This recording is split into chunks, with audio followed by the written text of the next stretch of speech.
The Last of Us is considered one of the greatest games and now series to be released in recent times, with Part 1 originally coming out in the year 2013 and Part 2 coming out this year in 2020. Today we are taking a look at the complete story, so this is a video for everyone, whether you have played the game before and would just like a bit of a recap, or someone who has not and cannot play it and just wants to know what happens, or anything else in between. So let's jump into it.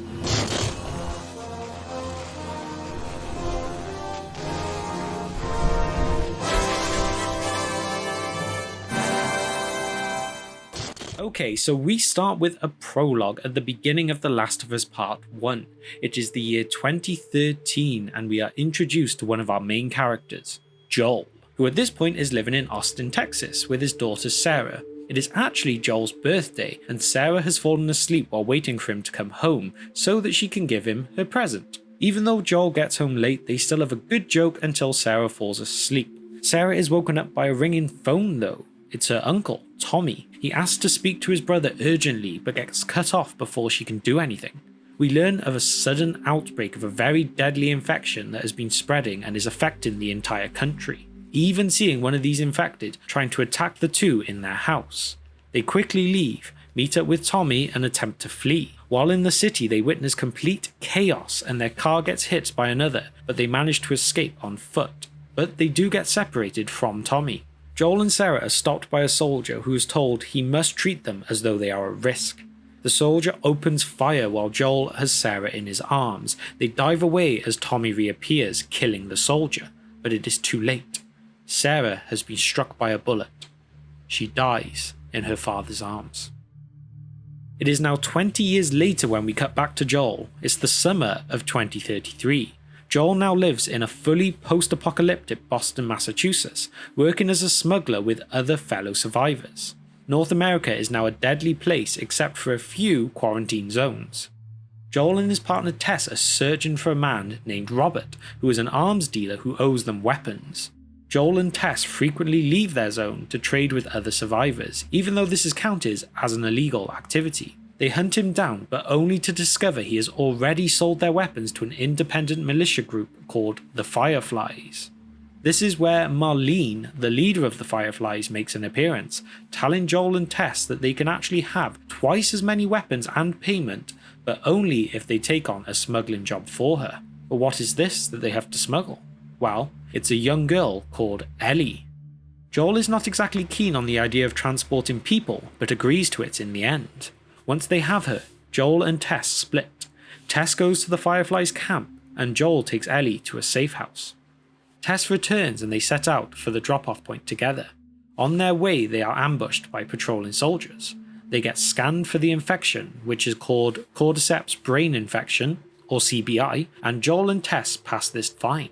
However, Ellie panics when they take her reading, stabbing the soldier with a switchblade. Joel and Tess react and kill both the soldiers, but discover Ellie panicked because she was infected. However, unusually it has actually been 3 weeks since she was bitten, but has shown no signs of turning, when the usual time frame is actually within 2 days of exposure. The three of them then have to quickly flee though, as more soldiers arrive as backup, but they manage to lose these underground. Joel and Tess learn that Ellie is wanted by Marlene as she believes Ellie is key to finding a cure. When they reach the drop-off point, they discover that the Fireflies people have been killed, and that Joel says that they should now just go home. But Tess persuades him to continue when revealing that she has actually been bitten herself just 1 hour ago, and that her infection is already looking worse than Ellie's. Tess tells Joel to take Ellie to Tommy, as he was once part of the Fireflies, so he may actually be able to set up a new drop-off. Joel and Ellie leave while Tess remains to cover their escape from more approaching soldiers. Straight away, Joel tells Ellie the rules, no sharing their histories, and that whatever Joel says, goes. Ellie must even repeat this back to him to show that she is willing to listen. Now they need to get to Tommy, so Joel cashes in a favour with an old acquaintance named Bill and they manage to obtain a car for their cross-country trip. However, they do not get far as they are ambushed by a group of hunters, so they must ditch the car and escape on foot. They run into 2 brothers here named Sam and Henry, who like them are trying to escape, so they agree to an alliance. However, this is short-lived as soon as more hunters appear again, they scarper. Joel and Ellie reach a bridge but discover it's actually broken in the middle, so they are trapped. Or are they? Ellie ignores warnings from Joel and jumps into the water below despite not being able to swim, so Joel jumps after her, grabbing hold of her in the strong current. Here, Joel gets knocked unconscious and is only saved by the returning Sam and Henry. Joel is angry for being deserted by them, but Ellie calms him down by explaining that without the brothers' help they would have drowned. Henry explains that he only ran to save his brother and that he knows Joel would have done the same. Joel calms and backs down here, and the four continue together. They reach a sewer that takes them to the suburbs, but are attacked by another group of hunters. Joel manages to take all of these out, but only while alerting nearby infected with the noise, so the group must flee once more. They now manage to reach a radio tower where they spend the night recounting past memories until they fall asleep.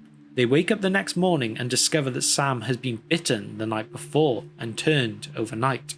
He attacks and Joel raises his gun, but is stopped by Henry. Henry wants to be the one to shoot Sam himself.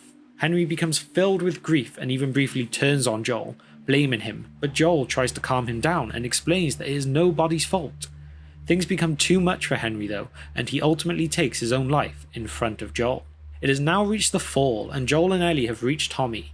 Joel and Tommy discuss Ellie. They disagree on what should be done next, but this gets cut short by an attack by bandits. The two brothers manage to fight their way back to Maria, Tommy's wife, and Ellie, and Tommy recognises that Joel cares for Ellie here, so he agrees to do what Joel asks.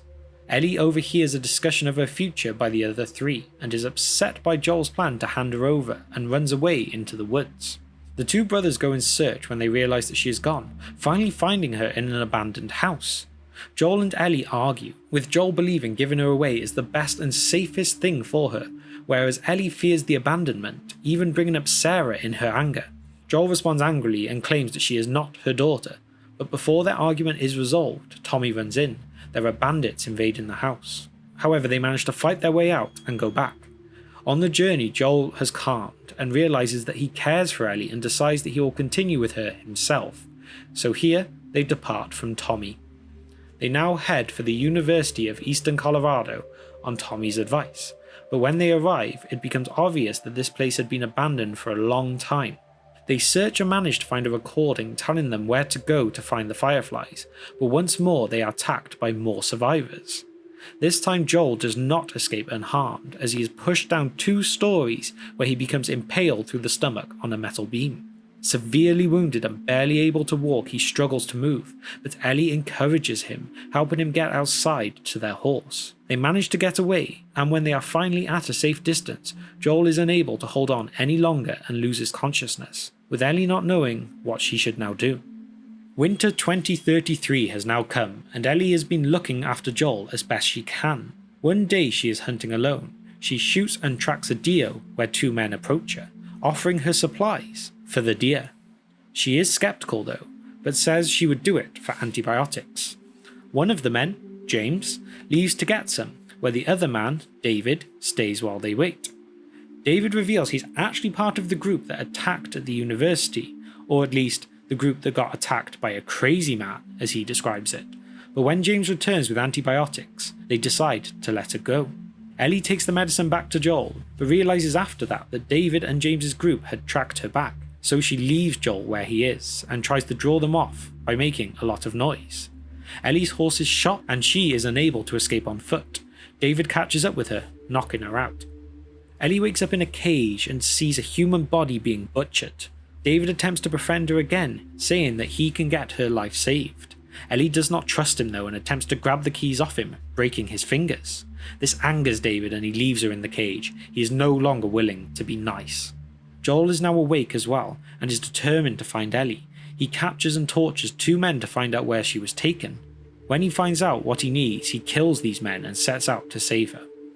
We return to Ellie now, where David and James attempt to put her on the butcher's table. However, she fights back, even biting David and revealing to them that she is infected. In their shock, she also grabs a butcher's knife and buries it into James's neck. Ellie attempts to escape, but David ends up trapping her in a nearby restaurant, which ends up on fire. They fight here and both end up unconscious in their struggle. Joel now arrives too and is alerted by the burning restaurant. where both Ellie and David have regained consciousness.